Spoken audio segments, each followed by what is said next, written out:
বাংলাদেশি বংশোদ্ভূত English footballer Hamza Chowdhury বাংলাদেশের ক্রিকেটের তারকা সাকিব আল হাসানকে একজন মেগাস্টার বলে অভিহিত করেছেন।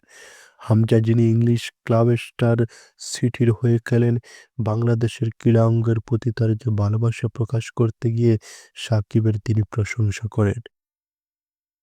এক সাক্ষাৎকারে হামজা বলেন, সাকিব আল হাসান শুধু বাংলাদেশের নয়, পুরা ক্রিকেট বিশ্বের জন্য এক মেগাস্টার এবং তার অসাধারণ দক্ষতা এবং ধারাবাহিক পারফরম্যান্সে তাকে অনন্য উচ্চতায় নিয়ে গেছে।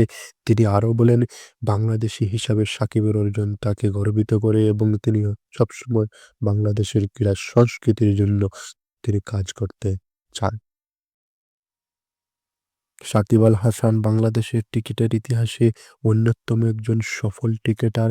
তিনি আইসিসির র্যাঙ্কিংয়ে বহুবার শীর্ষস্থান দখল করেছেন এবং আন্তর্জাতিক ক্রিকেটে অসংখ্য ক্রিকেট গড়েছেন এবং তার অলরাউন্ডারের নৈপুণ্যতা পুরো বিশ্ববাসী তা ব্যাপকভাবে সমাদৃত। বিশেষ করে 2019 ক্রিকেট বিশ্বকাপে ব্যাট এবং বল হাতে তার দুর্দান্ত পারফরম্যান্সে তাকে আরও উজ্জ্বল করেছে এবং হামজা চৌধুরীর এই মন্তব্য বাংলাদেশের ক্রীড়াপ্রেমীর মধ্যে উৎসাহ সৃষ্টি করেছে। বাংলাদেশে ফুটবল না থাকলেও হামজার মতো খেলোয়াড়দের মাধ্যমে বাংলাদেশের নাম ফুটবলের বিশ্বে ছড়িয়ে পড়েছে। হামজার মতো আন্তর্জাতিক মঞ্চে থাকা ক্রীড়াবিদরা বাংলাদেশের ক্রীড়া প্রতিভাকে সম্মান জানায় এবং দেশটির ক্রীড়াকে আরও এগিয়ে নিতে তিনি সাহায্য করবেন বলে তা আশ্বাস দিয়েছেন।